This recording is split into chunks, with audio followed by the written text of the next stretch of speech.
કરીબન 15 વર્ષ પહેલા પડેલી પિતાની દાટના કારણે ભુજના યુવા જાણીતા ઓર્થોપેડિક સર્જન અને જોઈન્ટ રિપ્લેસમેન્ટના નિષ્ણાત ડોક્ટર તેજ રૂડાણીનું મેડિકલનું સપનું સાકાર થવા માટેનો માર્ગ તય થઈ ગયો હતો. આખરે તેઓ સફળતાના શિખરે પહોંચ્યા.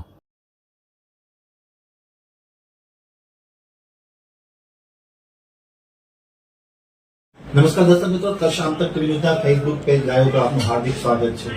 મિત્રો, ગયા સપ્તાહથી આપણે એક આત્મીય સંવાદ નામનો એપિસોડ શરૂ કર્યો છે, જેમાં ખાસ કરીને જે પ્રતિભાશાળી લોકો છે કે જેનું જીવન છે એ આમ લોકો માટે પ્રેરણારૂપ હોય, આમ લોકો માટે એક મિસાલરૂપ હોય, એવા વ્યક્તિઓને આપણે પ્રસ્થાપિત કરી રહ્યા છે. જેમાં ગયા પ્રથમ એપિસોડમાં જ્યારે આપણે આ શ્રેણીનો પ્રારંભ કર્યો ત્યારે ડોક્ટર જેપી કેસરાણી કે જેઓ બાળરોગના નિષ્ણાંત છે તેની સાથે આત્મીય સંવાદ કર્યો. ખૂબ લોકોને ગમી આ વાત. જેપી કેસરાણીને ડોક્ટર તરીકે ઓળખતા હતા, પરંતુ એના જીવનમાં જે ડોક્ટરની જર્ની છે એ કેવી રીતના રહી એ આપણે એની સાથે સંવાદ કર્યો. મિત્રો, આજે એક એવા તબીબ સાથે આપણે વાર્તાલાપ કરવા જઈ રહ્યા છે કે માત્ર ભુજમાં નહીં પરંતુ સમગ્ર કચ્છ, સૌરાષ્ટ્ર અને ગુજરાતમાં તબીબી ક્ષેત્રે ખૂબ મોટું નામ છે એવા દંપતી ડોક્ટર સુરેશભાઈ રૂડાણી અને ડોક્ટર પન્નાબેન રૂડાણી. સુરેશભાઈ રૂડાણી વિશે મને વધુ કેવું કરતા લોકો એને ખૂબ ઓળખે છે. ભીતે ચિતરાયેલું સત્ય હોય ને એવું સત્ય ડોક્ટર સુરેશભાઈ રૂડાણી માટે અને ડોક્ટર પન્નાબેન રૂડાણી માટે હોય છે. ડોક્ટર સુરેશભાઈ રૂડાણી ઓર્થોપેડિક સર્જન છે. તેમના ધર્મપત્ની ડોક્ટર પન્નાબેન રૂડાણી એ ગાયનોલોજીસ્ટ તબીબ છે. અને આ પરિવારમાંથી એક એવું નૂર, એવું હીરો, એવું કોહિનૂર બહાર આવ્યું છે કે જે ડોક્ટર તેજ રૂડાણી. વર્તમાન સમયની જે તબીબમાં માંગ છે ને એ માંગ સાથે સીધો સંઘર્ષ આ ડોક્ટર તેજ રૂડાણી કરી રહ્યા છે.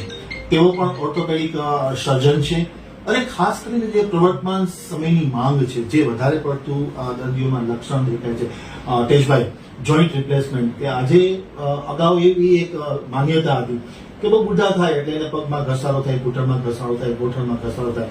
પરંતુ અત્યારે આ જે રોગ છે જોઈન્ટ રિપ્લેસમેન્ટ વાળો, ની પેઇનનો, એ યુવામાં પણ જોવા મળે છે, આધેડમાં પણ જોવા મળે છે અને વૃદ્ધાવસ્થામાં પણ જોવા મળે છે. અને એ જે આખું જોઈન્ટ રિપ્લેસમેન્ટની આખી એક નવી થેરાપી છે, નવી જે ટેકનોલોજી છે, એને ડોક્ટર તેજ રૂડાણી સાકાર કરી રહ્યા છે અને ઝઝૂમી રહ્યા છે. મિત્રો, મને કહેવાનું મન થાય છે કે મોરના ઈંડા ચિતરવા ના પડતા હોય છે. એવા પરિવારમાંથી એ માણસ બિલોંગ કરે છે કે જ્યાં તબીબી વ્યવસાય અને સેવા આ બે એક સિક્કાની બે બાજુ હોય છે. અને તેજભાઈએ બહુ જ બેખૂબીથી આ વસ્તુને સાર્થક કરી છે. પરમ કૃપાળુ પરમાત્મા ભગવાનની કૃપા એના ઉપર આશીષ છે. મહર્ષિ ચરક ઋષિના પણ એમના ઉપર ખૂબ આશીર્વાદ છે, જેને લઈને આજે આ ચેર ઉપર બિરાજમાન છે. તેજભાઈ, આપનું ખૂબ ખૂબ સ્વાગત છે આજની સંવાદમાં. મારી જે સંવાદની જે શરૂઆત છે તેજ રૂડાણી થી લઈને ડોક્ટર તેજ રૂડાણી કેવી રીતના થઈ? મિત્રો, તમારા માધ્યમથી હું જણાવવા માંગુ છું, જેમ એમને વિજયભાઈએ કીધું કે વડીલોના આશીર્વાદ છે કે જે આજે મને આટલું સારા પરિવારમાં મારો જન્મ થયો. અને મારા પેરેન્ટ્સ, જેમ વિજયભાઈ કીધું, સારા ડોક્ટર્સની સાથે એક સેવા કાર્યમાં બી બહુ જોડાયેલા હોય છે. તો એમના પગ નકશા કદમમાં આપણે ચાલીને હવે હું બી ટ્રાય કરી રહ્યો છું કે એમના 10% બી અગર હું એમના નસીબ જો હશે મારા એટલા સારા કે હું 10% બી બન્યો તો એ મારા માટે નસીબ કહેવાશે. હવે વાત કરી આપણે, જેમ એમને વાત કરી, હું જોઈન્ટ રિપ્લેસમેન્ટ સર્જરીમાં આગળ વધ્યો છું. પણ જોઈન્ટ રિપ્લેસમેન્ટ સર્જરી એવું નથી કે એક માત્ર ઉપાય છે. આગળ જતા આપણે વિજયભાઈ સાથે હું વાત કરીને સમજાવીશ કે આની અંદર કે આપણે બધા લોકોના મનમાં જે એક ડર છે એ કેવી રીતના આપણે દૂર કરી શકીએ, અને આની સિવાય જોઈન્ટ રિપ્લેસમેન્ટ સિવાય બી શું ઉપાય છે અથવા શું આપણે તકેદારી રાખીએ કે જેથી આ રિપ્લેસમેન્ટની જરૂર ના પડે. આજનો મારા ખ્યાલથી ટોપનો વધુ ઇમ્પોર્ટન્ટ વાત રહેશે. બીજું વાત કરી પર્સનલનું, તો તેજ રૂડાણીમાંથી ડોક્ટર તેજ રૂડાણીનો સફર હજી ચાલી રહ્યો છે. હજી અનુભવ ને એક્સપિરિયન્સ થી અને ધીમે ધીમે એ આગળ વધશે. પણ છતાં બી આજે એક પ્રિવિલેજ બી હું કહી શકું કે મારા આટલા સારા પેરેન્ટ્સ નો સહકાર અને મારા ગુરુઓ બધા જે સ્કૂલથી કરીને હું ભુજમાં જ મારું સ્કૂલિંગ થયું છે, તો ત્યારના મારા સ્કૂલના ટીચર્સથી કરીને મારા મેડિકલ ફિલ્ડના બધા મારા મેન્ટર્સ ને એ બધાના મહેનતથી આજે હું ડોક્ટર સફળ બની શક્યો છું. તો સફળ સારો રહ્યો છે હજી સુધી અને આગળ બી સારું રહેશે, અનુભવથી આગળ વધતા રહેશું એવી આશા છે. એક એવી લોકવાયકાઓ છે, એક એવી માન્યતા કુટુંબમાં હોય છે કે ચલો ભાઈ જે રસકસની દુકાન ચલાવતા હોય પિતાશ્રી કે દાદાશ્રી એટલે એમના પરિવારના સભ્યો છે પણ એ જ દુકાનમાં બેસી જતા હોય છે કે જે આપણો બાપ દાદાનો વ્યવસાય છે એ જ સંભાળીને આપણે બેસી જતા હોય. ખૂબ સારો સંયોગ છે કે ડોક્ટર સુરેશભાઈ ડોડાણી અને ડોક્ટર પન્નાબેન ડોડાણી આપના પેરેન્ટ્સ છે એ પોતે આ વ્યવસાયમાં સંકળાય છે એટલે એ તબીબ હતા અને તમે તબીબ થયા છે એવું છે? એવું તો તબીબ આવ્યું ક્યાંથી? એક વસ્તુ તો છે જે વાત કે આપણા આસપાસના જે માહોલ અને જે એન્વાયરમેન્ટમાં તમારો જે અપબ્રિંગિંગ થાય એ તમારા ઉપર 100% ઇફેક્ટ કરે. બચપનથી જ મારી લાઈફમાં મેં જોયું છે કે એમનું લાઈફસ્ટાઈલ, એમનું સેવા કરવાનું, પેશન્ટ સાથેનું ઇન્ટરેક્શન એ બધું મારા પર અસર તો આવ્યો જ છે અને એના કારણે થઈને જ હું માનું છું કે મારે ડોક્ટર બનવાની મારી અંદરથી ઈચ્છા થઈ છે. એવું નથી કે મારા પેરેન્ટ્સની ઈચ્છા હતી. તમને ખબર હશે તો મારો નાનો ભાઈ છે એ મેડિકલ ફિલ્ડમાં નથી, એટલે ક્યારે એવું નથી બન્યું કે અમારા પેરેન્ટ્સે અમને આની અંદર ફિલ્ડમાં મૂક્યા છે. પણ એક વસ્તુ છે કે મેં એમની જોઈને એમનું બિહેવિયર, બધા પેશન્ટ સાથેનું ઇન્ટરેક્શન એ બધાની ઇફેક્ટના કારણે થઈને જ મને આ ફિલ્ડમાં ઇન્ટરેસ્ટ જાગ્યો છે. એટલે કહી શકાય કે ના ચલો એમનો મેઇન જે રોલ જે છે એ મારા પેરેન્ટ્સનો રહેશે.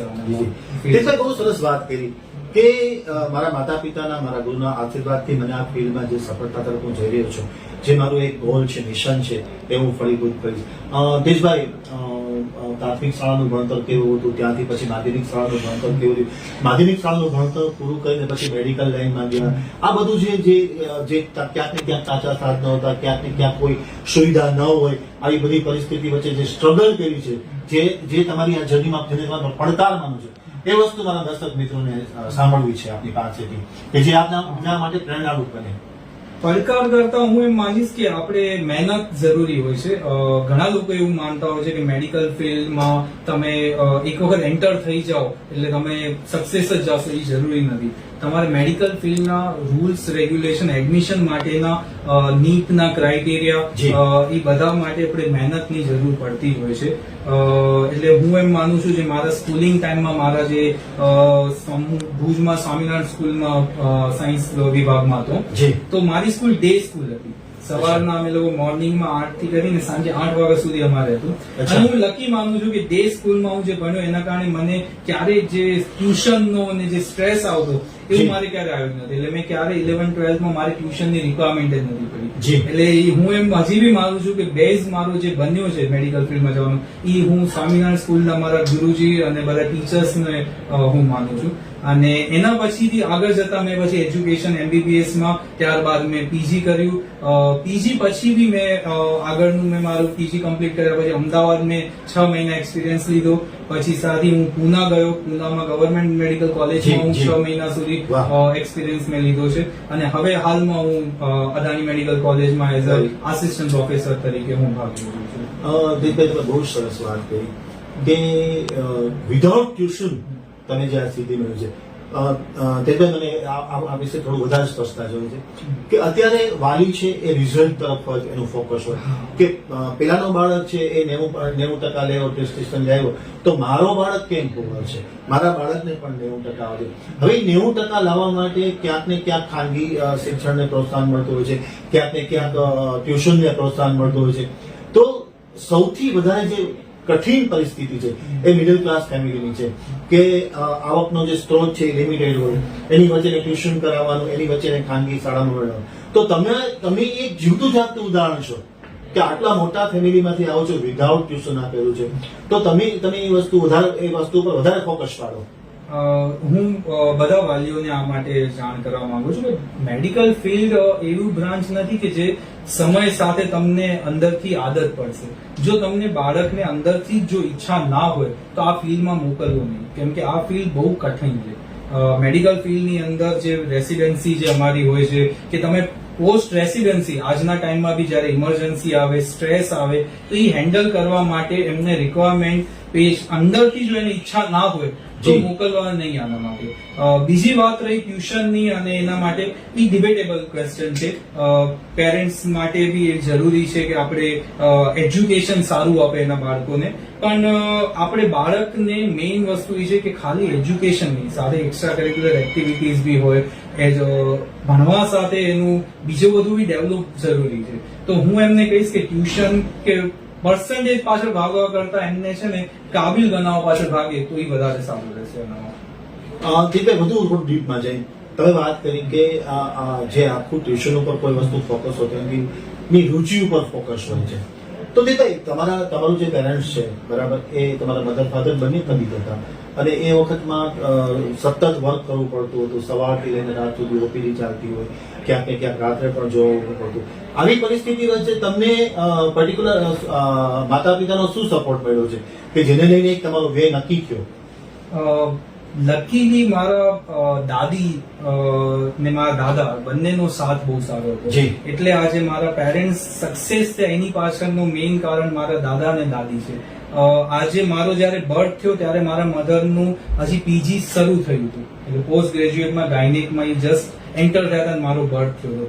તો મારા દાદીએ મને ઈ ટાઈમમાં મેડિકલ કોલેજમાં મને લઈને ત્યાં કને મારા મધર સાથે મેડિકલ કોલેજની હોસ્ટેલમાં રહ્યા હતા. વાહ. તો ઈ મારા દાદીનો જે સાથ હતો એના કારણે મારા મધર આજે ગાયનેકોલોજીસ્ટ બન્યા છે.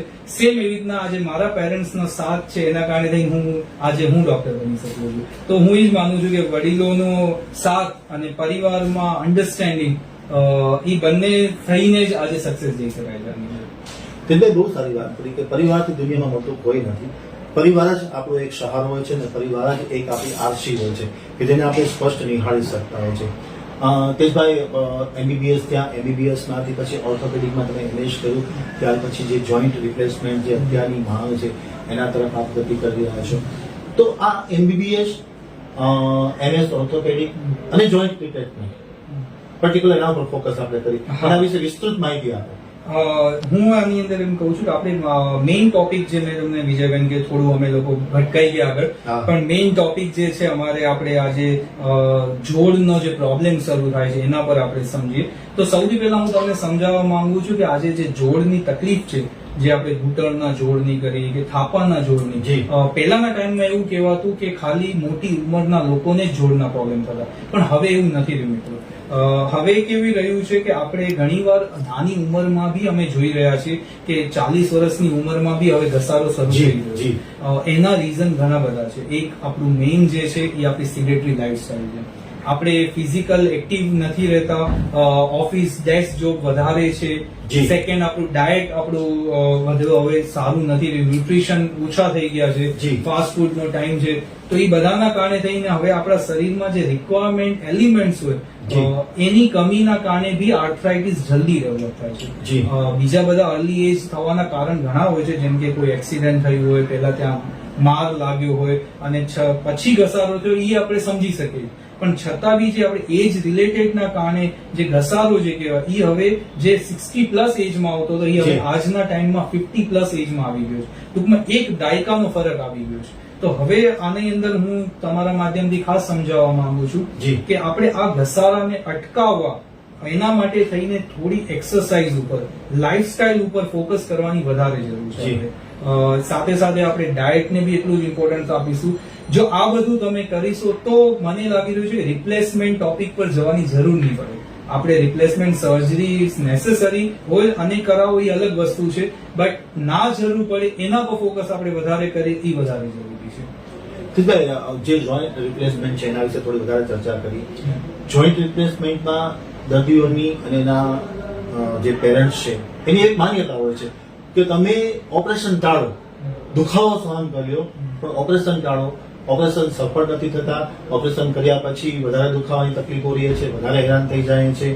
આ પ્રકારની જે માન્યતાઓ છે બરાબર દર્દીઓમાં અને એના પરિવારજનોમાં બહુ જ છે. 10 માંથી 6 દર્દીઓ અને વાલીઓ આ પ્રકારનો ટોક કરતા હોય. એટલે બીજી બાજુ તમે ઓર્થોપેડિક ના સર્જન છો અને જોઈન્ટ રિપ્લેસમેન્ટમાં તમે આગળ વધી રહ્યા છો, કંઈક ને કંઈક સફળતા તરફ ગતિ કરી રહ્યા છો. તો આ જે એક ઘરેડ કરી ગયેલી માન્યતા છે એ વાસ્તવમાં ખરેખર સાચી પરિસ્થિતિ છે કે દર્દીનો ભય છે? એનામાં હું છે ને દર્દીઓના રિલેટિવ કે દર્દીને હું આનામાં દોષ નહીં આપું. એના ઘણા કારણો છે કે લોકોમાં જે ડર બેઠો છે. પહેલું મેઇન જો કારણ છે, પહેલાનામાં એટલી ટેકનોલોજી ડેવલપ નથી. એટલે પહેલાના ટાઈમમાં એવું કહેવાતું કે આપણે જોડ બદલશું તો આપણેથી ઘૂંટણ વળશે નહીં, બેસાશે નહીં આપણાથી, ઉપરથી પાક પડવાનો, રસી પડવાના ડર બહુ હતા. એટલે પહેલાના કેસીસમાં આપણે જોઈએ તો કોમ્પ્લિકેશન રેટ જે હતો એ આઉટ ઓફ 100 એવું માનવા જતું કે 20% પેશન્ટમાં કંઈક ને કંઈક કોમ્પ્લિકેશન થતા.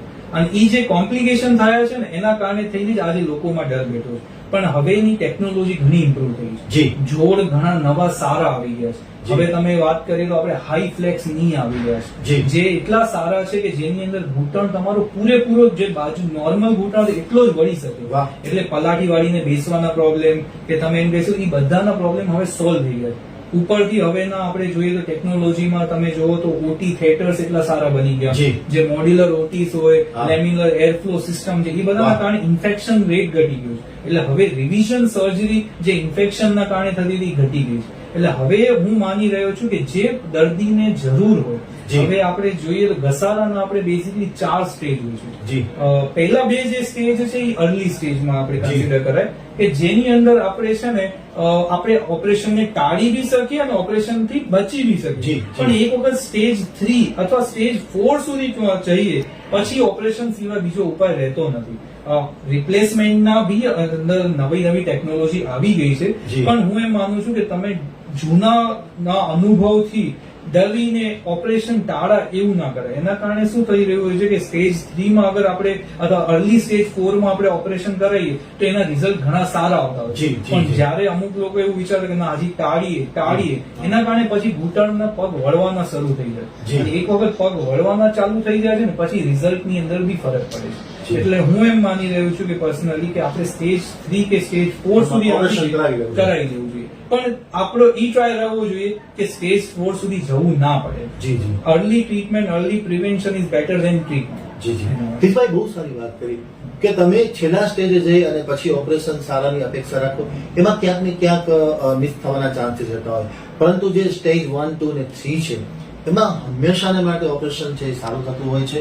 તેજભાઈએ કીધું ટેકનોલોજી ખૂબ આધુનિક આવી ગઈ છે અને જે જોઈન્ટ છે એ જોઈન્ટ પણ અત્યારે એટલા બધા પરફેક્ટ આવે છે કે તમારું જે કુદરતી આખું જે થાપો ઘૂંટણ છે એને કમ્પ્લીટલી પેરેલલ મળતું હોય છે.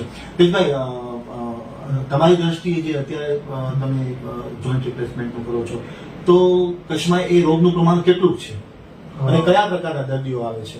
દર્દીઓનું પ્રમાણ વધી ગયું છે. એનું કારણ બી છે કે હવે લોકોમાં અવેરનેસ બી આવી છે. અવેરનેસ આવવાના કારણે થઈને પહેલાના પેશન્ટ લોકો જે ઘૂંટણના ઘસારાથી પીડાતા હતા એ પેશન્ટ બહાર ના આવતા. એ લોકો એમ જ વિચારતા કે નહીં આ તો ચલો હવે ઉંમરના કારણે છે તો આનું કોઈ ટ્રીટમેન્ટ નથી એમ વિચારીને લોકો ટ્રીટમેન્ટ લેતા નથી. પણ હવે જે અવેરનેસ આવી છે, નવી ટેકનોલોજીના રિઝલ્ટ એમને બી જોયા છે, એટલે એના કારણે થઈને હવે રિપ્લેસમેન્ટ સર્જરીનો દર ઘણો વધી ગયો છે. પહેલા આપણે વાત કરીએ તો પહેલા કચ્છમાં કોઈ રિપ્લેસમેન્ટ સર્જરી નતું થતું. બધા પેશન્ટ અમદાવાદ કે રાજકોટ કે ત્યાં બહાર જતા. હવે આજે હું પ્રાઉડલી કહી શકું છું કે આપણે અહીંયા જનરલ હોસ્પિટલમાં બી સારી સર્જરી થઈ રહી છે. એટલે એ બહુ પ્રાઇવેટમાં તો ઘણા ડોક્ટર સારા સર્જરી તરીકે કરે જ છે, પણ આજે આપણે જીકે જનરલ હોસ્પિટલ જે કહેવાય કે જે ગરીબ દર્દીઓ માટે બહુ સરળ ઇલાજ છે, એની અંદર બી તમે માનો તો છેલ્લા લગભગ હું માનું છું 6 મહિનાની અંદર ઓલમોસ્ટ 200+ સર્જરી થઈ હશે આની અંદર, જે ખાલી ની રિપ્લેસમેન્ટ સર્જરી. એટલે આપણે હું તમને એ સમજાવી રહ્યો છું કે હવેનો જે અવેરનેસ વધવાના કારણે પેશન્ટની નંબર્સ બી વધ્યા છે, પણ સામે અવેરનેસના કારણે એવું નથી થયું કે હવે અચાનક જ ઘસારો વધી ગયો. તો ઘસારો હા એ છે કે એજ ઘટી છે. જે પહેલા મોટી ઉંમરમાં થતું હતું એ નાની ઉંમરમાં થયું, જેમ આપણે પહેલા વાત કરીએ. પણ નંબર્સ ઓફ સર્જરી વધવાનું કારણ ને નંબર્સ ઓફ ડિસીઝ ડાયગ્નોઝ થવાનું કારણ છે અવેરનેસ છે. એના કારણે થઈને એક બહુ સારી વસ્તુ છે. અને પ્રાઉડલી કે આપણે આયુષ્માન કાર્ડ જે આપણે આયુષ્માન કાર્ડમાં આપણે સરકારે જે લાભ આપે છે, જે પેશન્ટને નિઃશુલ્કમાં આપણે આ સર્જરી આની અંદર ઇન્ક્લુડ થાય છે, એના કારણે ઘણો લાભ મળ્યો છે. પેશન્ટને જે પેલા ફાઇનાન્શિયલ રિસ્ટ્રિક્શન હતું, હવે એ પેશન્ટ આયુષ્માન કાર્ડમાં બી આ જોઈન્ટ રિપ્લેસમેન્ટ સર્જરી કરાવી શકે છે અને એના કારણે થઈને બી પેશન્ટની લાઈફ બેટર થઈ છે. એટલે આજના ટાઈમમાં નંબર્સ સાથે ટ્રીટમેન્ટમાં બી વધારો થયો છે. ટૂંકમાં જે આર્થિક સમસ્યા દર્દીને હતી એ સરકારે હલ કરી નાખી છે કે આયુષ્યમાન કાર્ડમાં એનું ઓપરેશન સરસ થતું હોય છે. એટલે તમે બહુ સરસ વાત કરી. લોકોના મનમાં એક માન્યતા હોય છે કે સરકારી હોસ્પિટલ એટલે પછી ચાલે છે ને ચાલવા દો એ પ્રકારનું હોય છે. પણ તમે એક બહુ સરસ જવાબદાર તબીબ તરીકે ડેટા સાથે કીધું છે કે 6 મહિનામાં આટલા 100 થી વધારે ઓપરેશન છે. ઇટ મીન્સ કે પર ડે 3 ઓપરેશન થાય છે. મિત્રો મને કહેવાનું મન થાય છે કે જીકે હોસ્પિટલમાં, સરકારી હોસ્પિટલમાં પર ડે 3 ઓપરેશન જોઈન્ટના થાય છે. ખૂબ સારી વસ્તુ છે અને રિઝલ્ટ વાળું ઓપરેશન થાય છે. તો તેજભાઈ, તમે હમણાં જ મને કીધું આપણી વાર્તાલાપમાં કે મેં પુના સરકારી હોસ્પિટલમાં પણ કામ કર્યું, અત્યારે જીકે જનરલ હોસ્પિટલમાં પણ કામ કરું છું અને કર્યું છે, તમારું પોતાનું ક્લિનિક ચલાવો છો. તો એ એક સરકારી હોસ્પિટલનો અનુભવ કેવો હતો અને આપણો જે આપણું પોતાનું ક્લિનિક છે એ અનુભવ કેવો હતો? પર્ટિક્યુલર બધી જગ્યાએ સેવા બેઝ બનતો હોય છે, તો શું હોય છે તેજભાઈ? એટલે હું માની રહ્યો છું કે આપણે સરકારીમાં બી જનરલ હોસ્પિટલ ઘણું ઇમ્પ્રુવમેન્ટ થઈ ગયું. આજથી તમે 10 વર્ષ પહેલાનું તમે જો ટ્રીટમેન્ટ પ્રોટોકોલ અને હમણાંના ટ્રીટમેન્ટની ક્વોલિટી જો તો ઘણી ઇમ્પ્રુવમેન્ટ છે. જનરલના કારણે થઈને જે પેશન્ટનું જે આપણે પહેલા વાત કરી ફાઇનાન્શિયલ પ્રોબ્લેમ હતા જે ઘણા સોલ્વ થઈ ગયા છે અને સારી આપણે ટ્રીટમેન્ટ વિધાઉટ એની ફાઇનાન્શિયલ બર્ડન આપણે જનરલમાં પેશન્ટને મળી રહ્યું છે. એટલે એક વસ્તુ એવી છે કે આજે પ્રાઇવેટમાં તો ક્વોલિટી મળે જ તમને, ક્વોલિટી સાથે હવે સરકારીમાં બી જે ક્વોલિટી મળી રહી છે એ હું માનું છું કે બેસ્ટ છે. આજે હું પહેલા તમે જેમ વાત કરી પૂનામાં બી હતો, તો પૂનામાં આજે એટલી ક્વોલિટી નથી. તમે થશે આપણે ઘણા આપણે એવું છે કે જનરલ હોસ્પિટલ હજી લોકો ડરે છે, બટ હું માનું છું કે આપણે આજના ટાઈમમાં જનરલ હોસ્પિટલમાં બી સારા તબીબો અને સારી ટ્રીટમેન્ટ આપણને મળી રહી છે. એટલે એ આપણા માટે સારી વસ્તુ છે કે કચ્છના લોકો માટે. સાથે સાથે આપણે હું જેમ વાત કરીએ હું પ્રાઇવેટ તો કરી રહ્યો છું પણ સાથે હું જનરલમાં બી હું જોડાયેલો છું. એટલે એની અંદર બી આપણો કોઈ હેતુ મેઇન સેવાનો જ હોય છે, બટ સેવા સાથે હવે ક્વોલિટી બી હું આપી શકું છું એનું મને ખુશી છે કે હવે આપણે એટલું સારું એવું મેનેજમેન્ટ બી છે સરકારી હોસ્પિટલનું કે જેની અંદર આપણે આ બધી ટ્રીટમેન્ટ પ્રોવાઈડ કરી શક્યા છીએ. એટલે લોકોના તમારા માધ્યમથી હું કહેવા માંગુ છું કે જોઈન્ટ રિપ્લેસમેન્ટ સર્જરી જેમ પહેલા વાત કરી એમ એનાથી ડરો નહીં. તમને જે બી પ્રોબ્લેમ હોય તમે સોલ્વ કરવા શકીએ છીએ, તમારે શંકા દૂર કરો. આ તો કાલે કરવો જ પડશે. હા, મેઇન વસ્તુ ટ્રીટમેન્ટની આ જ છે. જો તમે હમણાં જાગશો નહીં તો પછી કાલે ભવિષ્યમાં કરવાનું જ આવવાનું છે તમારે. થોડું પ્રેક્ટિકલ સમજાવો. આ જે તમારી પાસે જે ઇક્વિપમેન્ટ છે, જે ડેમો છે, એને થોડું સમજાવો. મારા કેમેરામેન છે એ ફોકસ કરે છે. બેઝિકલી આપણે જો ઘૂંટણની વાત કરીએ તો ઘૂંટણની અંદર આપણું જે હોય છે ઉપરનું હાડકું અને નીચેનું હાડકું હોય છે. આ બે હાડકાની વચ્ચે આપણી ગાદી આવેલી હોય છે, જે ગ્રીસ કહે છે. હા, જે આપણે ગ્રીસ જેવું કામ કરે અને અહીં ઉપરના ભાગમાં આપણને આ ઢાંકણી હોય છે. હવે આપણે જે ઘૂંટણની જે મુવમેન્ટ થાય એ મુવમેન્ટની અંદર બે હાડકા એકબીજામાં ઘસાય નહીં એના માટે આ ગાદી આપણે ઘસારો અટકાવે છે. હવે જેમ ઉંમર જેમ વધી રહી છે એમ આપણે સાથે સાથે આ ગાદી આપણી સુકાવા માંડે છે. ગાદી સુકાય એટલે આપણા બે હાડકા એકબીજા સાથે ટચ થવાના અને જેટલી મુવમેન્ટ થાય એની અંદર ઘસારો હાડકો ઘસાય એકબીજા સાથે અને એને જ આપણે ઘસારો કરીએ છીએ. હવે જે આપણે ની રિપ્લેસમેન્ટ સર્જરી કરીએ છીએ એ બેઝિકલી એની અંદર આપણે લોકોના મનમાં એક વસ્તુ એવી હોય છે કે ની રિપ્લેસમેન્ટ સર્જરી છે શું?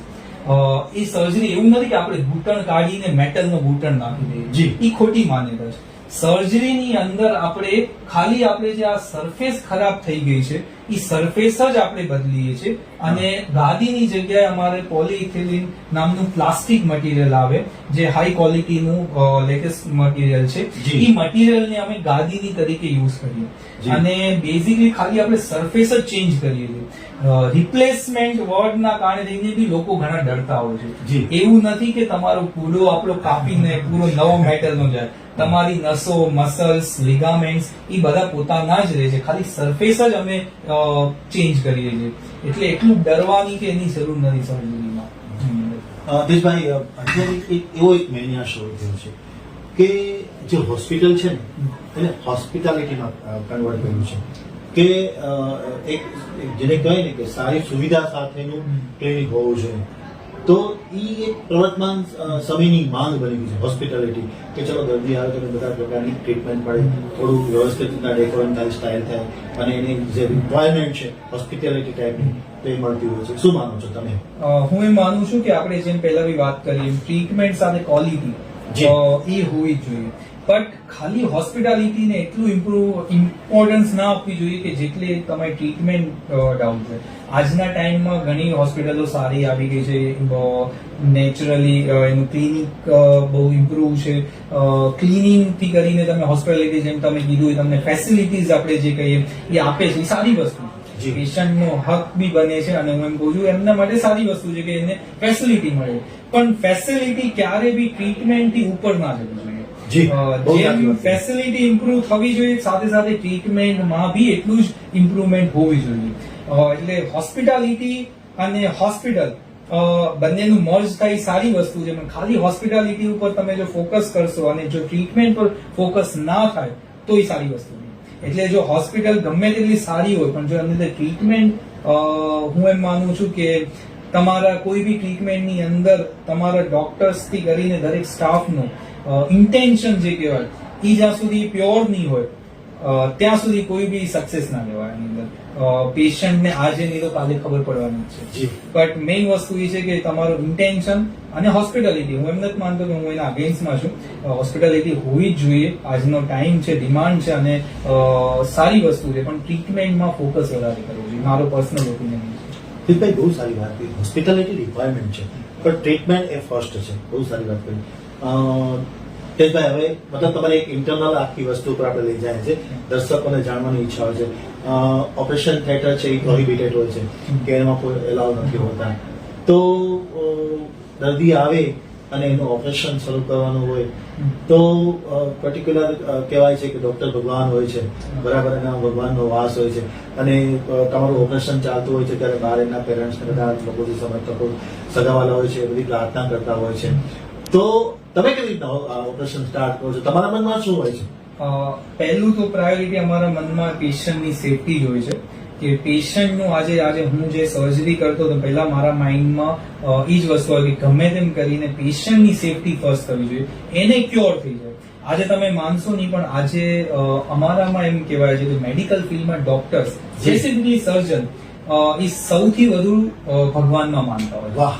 કે આજે તમે લોકો જેટલી વાર દિવસમાં ભગવાનનું નામ નહીં લેતા હોય એટલી વાર આજે હું કે અમારા પહેલો મારા કોઈ બી સર્જન હશે નહીં કરતા હશે કે આજે હું આ સર્જરી કરી રહ્યો છું, જેના પહેલા એના મનમાં ક્યાંક ને ક્યાંક મનમાં એક વખત તો એ જે ભગવાન કે જેનામાં આસ્થા રાખતો હોય એને એક વખત તો એને યાદ કરીને કહેતા જ હશે કે ના ભગવાન હું આ કરી રહ્યો છું તો તમે મને એવું હિંમત આપો અને ક્ષમતા આપો કે પેશન્ટ ક્યોર થઈ જાય. કેમ કે આજના ટાઈમમાં ડોક્ટર્સને ભગવાન માને છે એ ખોટી વસ્તુ છે. ડોક્ટર્સ ભગવાન નથી પણ અમે લોકો ભગવાનના સૌથી નજીક છીએ. કેમ કે આજે હું દિવસમાં જેટલી વાર ભગવાનનું નામ લઈને હું પેશન્ટનું ટ્રીટમેન્ટ સ્ટાર્ટ કરતો હોઈશ એટલું આજે હું નથી માનતો કે કોમન પર્સન કરતો હશે. કેમ કે અમને આજે ખબર છે કે આજે અમારી એક ચૂક એ પેશન્ટ માટે કેટલું સહન કરી શકે પેશન્ટ. એટલે આજે હું શ્યોરલી કહી શકું છું કે કોઈ બી ડોક્ટર, એવું નહીં કે આપણે જસ્ટ ભુજના, ઓલ ઓવર હું માનું છું બધા ડોક્ટર્સ ભગવાનની સૌથી નજીક હોય છે કે એમના માટે ભગવાનની શ્રદ્ધા એ સૌથી વધારે ઇમ્પોર્ટન્ટ છે. એટલે આજે લોકો કહે છે કે ડોક્ટર એ ભગવાન છે, એ ખોટી વસ્તુ છે, પણ અમારા માટે ભગવાન પહેલા છે એ અમે સાચું માનીએ છીએ, હું એક્સેપ્ટ કરું છું. બટ આની અંદર ટ્રીટમેન્ટમાં હંમેશા અમે લોકો પહેલા પ્રાયોરિટી પહેલા ભગવાનને આ જ અમારી હોય કે પેશન્ટને સારું થઈ જાય. એવું કહી શકીએ કે આટલું વિજ્ઞાન વિકસ્યું છે, એક શરીર તરફ જવા પ્રગતિ કરી રહ્યા છે, તો પણ એક એવી શક્તિ છે બ્રહ્માંડમાં જે આપણે જોઈ શકતા નથી પણ એ શક્તિ કામ કરે છે અને એ શક્તિ છે એ ક્યાંક ને ક્યાંક બ્લેસ બનતું હોય છે. હા, 100%. આજે અમારે ગમે તેટલા કોમ્પ્લિકેટેડ સર્જરી હોય તો અમે લોકો તો જોયેલું છે જેનામાં અમે લોકો બી આશા ના રાખતા હોય કે આ રિઝલ્ટ મળશે, છતાં રિઝલ્ટ મળેલું છે એમ. તો કોઈક તો છે કે જે બ્રહ્માંડની શક્તિકરણો કે જે આપણે શ્રદ્ધામાં રાખતા હોય કે જે મદદરૂપ થઈ રહી છે આની અંદર. એટલે આની અંદર 100% ગમે તેટલું વિજ્ઞાન આગળ વધે પણ એક જે શ્રદ્ધાનો વિષય છે એ તો આની અંદર મેઇન ભાગ ભજવે જ છે ટ્રીટમેન્ટમાં. ડોક્ટર તેજ ઉડાણી યુવાન છે, યંગ છે, પોતાનું ક્લિનિક ચલાવે છે, નવું કંઈક કરવાની અપેક્ષા સાથે સ્ટ્રગલ કરે છે. તો આ બધાની વચ્ચે ક્યાંક ને ક્યાંક ટાઈમ તમારે ડિવાઈડ કરવો પડતો હોય છે. ક્યાંક ફેમિલી માટે ટાઈમ ડિવાઈડ કરો, ક્યાંક તમારા ક્લિનિક માટે કરો, ક્યાંક તમારા પર્સનલ શોખ હોબી હોય એના માટે ટાઈમ ડિવાઈડ કરો, બરાબર. તો આ બધું સંકલન કેમ થતું હશે? સંકલનમાં જેમ આપણે પહેલા સ્ટાર્ટિંગમાં વાત કરી, એક ફેમિલીનો સપોર્ટ એ બહુ જ ઇમ્પોર્ટન્ટ છે. લકીલી મારી ફેમિલીમાં ડોક્ટર્સ છે પહેલેથી એન્વાયરમેન્ટ રહ્યો છે, એટલે ફેમિલી વાઇઝ ઇશ્યુ ક્યારે આવતા નથી. જી. નેક્સ્ટ આપણે કરીએ ફ્રેન્ડ સર્કલનું. તો ફ્રેન્ડ સર્કલ, આપણા ફ્રેન્ડ્સ જે નજીકના જે હોય એ સમજે જ છે કે આપણો ટાઈમ ને જેટલો ઓછો અપાય, પણ છતાં બી જે ફ્રેન્ડશિપ જે બની છે એનામાં ઇશ્યુ નથી હોતા. સોશિયલ લાઈફ થોડી ઓછી હોય કમ્પેર ટુ બીજા ફીલ્ડ કરતા, પણ તો બી લકીલી સારું બેલેન્સ થઈ રહ્યું છે. હજી સુધી એનામાં ઇશ્યુ આવ્યા નથી. એવું કહી શકે કે ઘરમાં આખું જે વાતાવરણ છે, માતા પિતા તબીબ છો, તમે પણ તબીબ છો, તો આખું વાતાવરણ છે એ તબીબને જ ક્રિએટ કરતું હોય છે.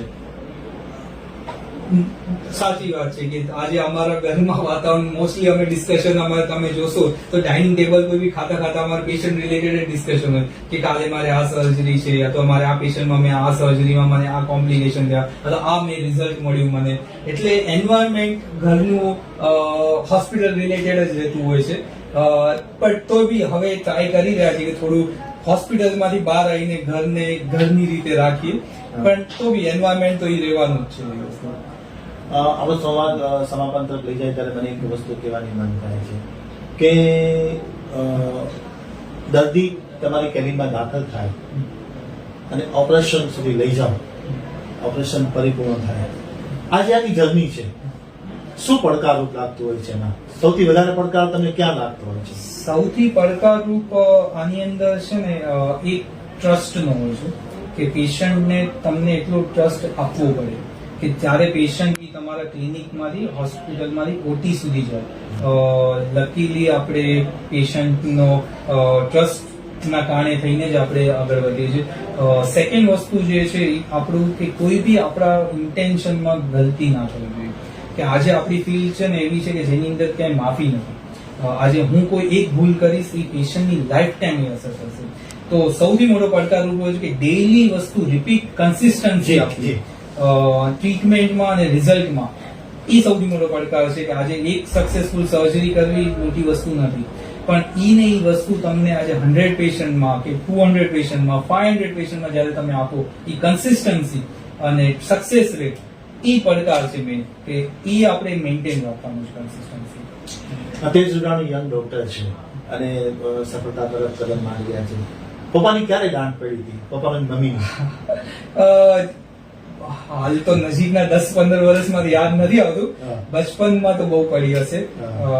તોફાની તો હતા જ, મસ્તીખોર નહીં. પણ લકીલી હજી સુધી 15 વર્ષમાં નથી પડી, એટલે એવી કોઈ રિસેન્ટલી એવો કોઈ કર્મો નથી આપણા કે જે આપણને દાઢ તરફ લઈ જાય. હા, એમના ગાઈડન્સ તમે કહી શકો કે ઘણા ગાઈડન્સ સારા મળ્યા છે. એના કારણે જ આજે છીએ આપણે, જેમ ફર્સ્ટથી વાત કરીએ છીએ જે છે બેઝિકલી ફેમિલીથી સપોર્ટથી જ છે આપણે આગળ વધીએ છીએ. પણ લકીલી હજી સુધી દાઢ નજીકના 10-15 વર્ષમાં તો નથી પડી. ઇટ મીન્સ કે ટ્યુનિંગ સરસ છે અને પ્રોપર ટ્યુનિંગ છે, પર્ટિક્યુલર આ વ્યવસાયને લઈને અને ટ્રીટમેન્ટને લઈને. મારો અંતિમ પ્રશ્ન છે તમને કે શું વિઝન છે ભવિષ્યનું? સમય બદલાય છે, દર્દીની માનસિકતા બદલાય છે, દર્દીની રિક્વાયરમેન્ટ બદલાય છે. આની વચ્ચે તમે તમારું વિઝન કેવી રીતના પ્લાનમાં ક્રિએટ કરશો, સ્ટ્રક્ચર કરશો? હું આજે મારું વિઝન જે છે ને એ just as a replacement surgeon તરીકે મારે નથી કરવું. કે આજે મારો પ્રાયોરિટી જે છે એ આપણે મારી ટોટલ પેશન્ટની કેર માટેનું છે. કે આજે જે વર્લ્ડ ક્લાસ લેવલ પર જે ટેકનોલોજી છે એ મારે ભુજ લેવલ પર લાવવું છે. આજે પેશન્ટને પહેલા કરતા ઘણું ઇમ્પ્રુવમેન્ટ, આજ 10-15 વર્ષ પહેલા જેમ આપણે વાત થઈ પેશન્ટને બહાર જવું પડતું હતું, હવે એ સર્જરી અહીંયા થવા માંડી છે. પણ મારી ઈચ્છા છે કે આપણે હજી એને નેક્સ્ટ લેવલ પર લઈ જઈએ. ભુજના કે કચ્છના કોઈ બી દર્દીને બહારે ના જવું પડે અને બધી ટેકનોલોજી અને એફોર્ડેબિલિટી એ બે સાથે રહીને આપણે આની અંદર આગળ વધવું છે મારે.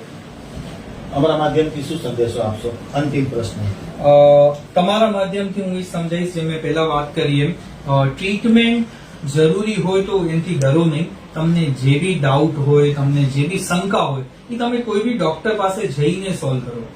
બીજી વસ્તુ આપણે કહીશું કે પહેલી પ્રાયોરિટી મેં જેમ વારંવાર હું કહી રહ્યો છું કે ટ્રીટમેન્ટ કરતા પ્રિવેન્શન પર ધ્યાન દો. આજે તમારી લાઈફ એક્ટિવ રાખશો, ડાયટ સુધારશો તો તમને ઘૂંટણના પ્રોબ્લેમ, કમરના પ્રોબ્લેમ અને થાપાના પ્રોબ્લેમ એનાથી આપણે બચી શકશું. જે વસ્તુ અવોઇડેબલ નથી એનું ટ્રીટમેન્ટ લો અને જે અવોઇડ કરી શકીએ છીએ, જે પ્રિવેન્ટ કરી શકીએ એના પર પ્રિવેન્શન પર ધ્યાન દો. આ જ મારો એક સંદેશ રહેશે તમારા માટે. દર્શક મિત્રો, ખૂબ સરસ વાર્તાલાપ થઈ ગયો. તેજ રૂડાણી પાસે જે વસ્તુ એના મનમાં ધરબાયેલી હતી, જે વસ્તુથી લોકો અજાણ હતા, જે વસ્તુ લોકોને જાણવાની જિજ્ઞાસા હતી, એ આત્મીય સંવાદના બીજા એપિસોડમાં આમતક દ્વારા એક પ્રમાણિત પ્રયાસ કરવામાં આવ્યો છે. મિત્રો, બહુ સરસ વાત છે કે એક તબીબી ફેમિલી છે એમાંથી બિલોંગ કરતા હોય અને પોતાની મેળે આખું એક સ્ટ્રક્ચર કરે, તો હું માનું છું કે આવતા દિવસોમાં તેજ રૂડાણી એ ઓર્થોપેડિકનું એક ભવિષ્ય બનશે. ધન્યવાદ, આભાર આપનો ખૂબ ખૂબ. ધન્યવાદ.